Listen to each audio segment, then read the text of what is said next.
hollow bitterness and bitter mockery. If he hated me so much, why would he have something so precious made for me? But I had no right to ask, no right to refuse. I could only let the maid place the crown on my head. The maid supported me as I walked forward, step by step. Molly. Is that you? Molly. My fated mate is the one who destroyed my entire pack. 10 years ago, I saved his life. Now, I am his prisoner. I am the daughter of the Silver Moon Alpha, yet I have never awakened my wolf form. My brother has set boundaries for me to protect, forbidding me from stepping outside his territory. But if this love is destined to be a cage, I'd rather not have it. After I'd run for near half an hour, I ducked into the dense thicket to catch my breath before pressing onward. It was then that a whimper reached my ears from not far off, a primal sound our kind only ever uttered in the throes of unendurable, utter agony. That I followed the sound through the underbrush and came upon a young wolf shifter, broken by grievous, mortal wounds. Who are you? Don't come any closer. I'm from a small wolf pack nearby, out looking for food. How did you get hurt? No sooner had the words left his mouth than a silver arrow suddenly shot out from the pine forest ahead. It was heading straight for me. I was so scared that I froze on the spot. That's when he suddenly lunged forward, shielding me completely beneath his body. Panic surged through me. I reached for the silver arrow in his shoulder, only to be shoved away with the last of his strength. Run. They're after me, not you. Don't get caught up in this. Just then, the shadowy figure caught up. I grabbed his hand and pulled him along the narrow animal trail. Following the route I'd memorized from listening to the patrolling wolves chatter, I ran towards the most remote edge of the territory. I don't know how long we ran, but finally, we saw an abandoned hunter's hut. Hide here for now. Eat something. But he would not take the food I offered. That was when I remembered the map in my pack. Before I'd fled, I'd secretly copied a topographic map of the land surrounding the Silver Moon Wolf Pack territory. I'd drawn it up for my own escape. But in that moment, none of that mattered. I pressed the map straight into his hands. Follow the route marked on here. It'll lead you past the nearby wolf packs. Once you reach no man's land, you can make it back to your own people. Why are you helping me? Why does there have to be a reason? I saved you because the moon goddess is watching over you. She doesn't intend for you to die here. The hunters aren't here yet. Go! This was my mother's. Moonstone purifies silver poisoning. Keep it with you, and it'll slow the spread of the toxin. If you get into trouble, you can trade it for supplies too. You got dragged into this because of me. I'm not leaving you here alone. Come with me. They're here for you, not me. Forget about me. I'll find a way to survive. If you don't go now, you'll never get the chance. Go. Don't look back.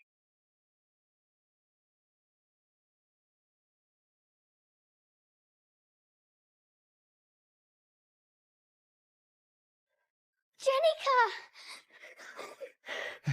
How did you know where to find me? Do you have any idea how dangerous it is out here? How dare you sneak out? If I hadn't gotten here in time, you would have been taken by rogue wolves. I'll never do it again. Come on. We'll settle this when we get home. I followed him out of the crumbling cabin. Before we left, I glanced back at the direction the boy had vanished, praying silently in my heart that the moon goddess would keep him safe. I squeezed the half moonstone in my hand. I had no idea if I would ever see him again, if I would ever get the other half of the moonstone back. That longing lasted for 10 whole years. The moonstone pendant around his neck. It was the exact same one I'd ripped in two with my own hands and pressed into that wolf boy's palm all those years ago. Was it him? The boy from all those years ago? Was he Ethan? Alpha of the Dark Flame Pack?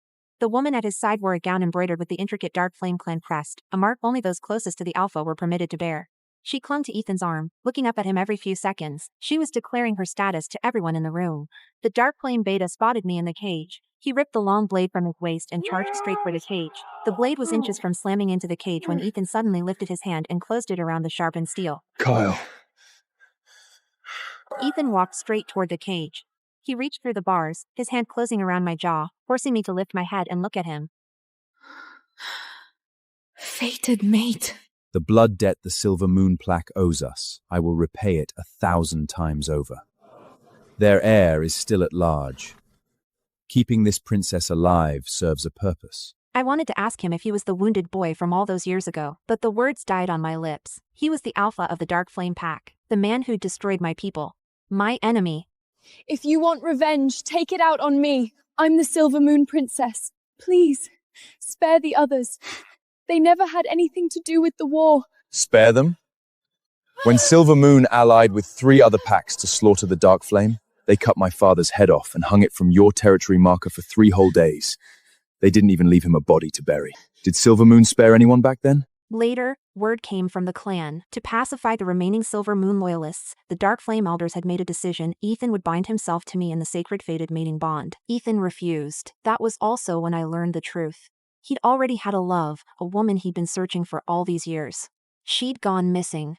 So all these years, I'd been the only one clinging to that memory, that fleeting night in the woods. On the day of the bonding ceremony, I was locked in a sparse stone chamber deep in the heart of the manor. No sacred chants from the clan elders, no full moon hanging high in the sky. Everything a true mating ceremony was supposed to have, this room had none. A maid walked in carrying a vial of dark liquid, heading straight for me. Without warning, she grabbed the back of my neck, holding me completely still. In the Dark Flame Pack, a red birthmark is a mark of ill omen.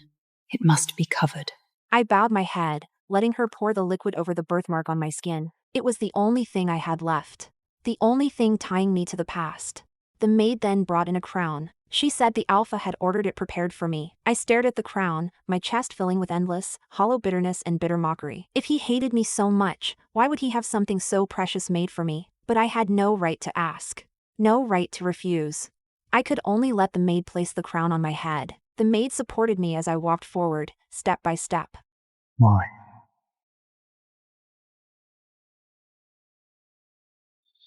Is that you? Molly. That crown was made for Molly. Who dared put it on her? Of course, he'd mistaken me for someone else. He'd thought I was her, the woman he'd loved, the one he'd been searching for. She made me do it! She heard it was for Lady Molly, and she threatened me to steal it for her! He believed her. Without a single moment of hesitation, he stormed forward, his hand closing around my throat, lifting me clean off the ground. I couldn't breathe. My face burned bright red, my feet kicking desperately in the air, my hands clawing at his arm. But his grip was like iron, unbreakable. Silver Moon filth. You think becoming my Luna will make me spare your wretched clansmen? Becoming your mate is the greatest shame of my life. Even if I die, I will never be the Dark Flame Luna. Just like my heart, it had long frozen and shattered. As the crown fell, searing pain engulfed me. I didn't know if he felt it, but I saw his hand around my throat tremble slightly, as if struggling against something inside him. Suddenly, he fisted his hand in my hair. His grip was so tight it felt like he would rip my scalp clean from my skull. The pain was so intense tears threatened to fall, but I bit down hard on my jaw, refusing to beg. He dragged me like that across the stone floor and threw me into the silver chamber. The deepest, most brutal torture chamber in the Dark Flame dungeons. Every inch of the room was forged from solid silver. Torture devices lined the walls, cold metal to humans, utter brutality to werewolves. Silver sears a wolf's skin and flesh, suppresses our natural healing, and leaves wounds that never fully heal. The guards bound me to a silver torture rack, silver chains locking around my wrists and ankles. The second they touched my skin, it burned like pressing my bare flesh to a red-hot iron plate.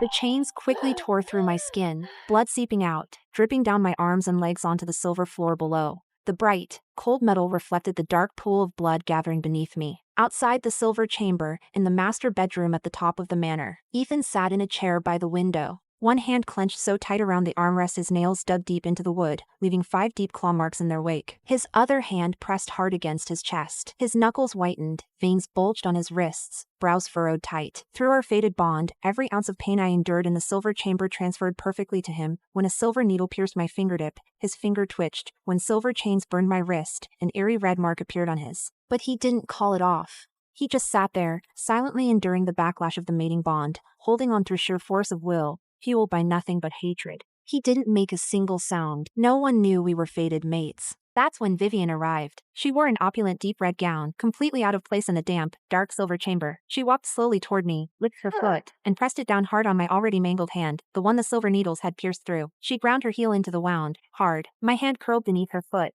my fingers feeling like they were about to be crushed clean off. Cold sweat broke out across my entire body, the pain so intense my vision went black, and I nearly passed out again. A fallen pack's worthless filth, a waste who can't even shift into her wolf form. You dare to covet Ethan? You dare to compete with me? Today, I'm gonna show you what true agony is. You think Ethan's gonna come save you? He's wishing you'd die in here. To him, you're nothing, not even a cheap replacement. She let out a cold laugh and turned to leave.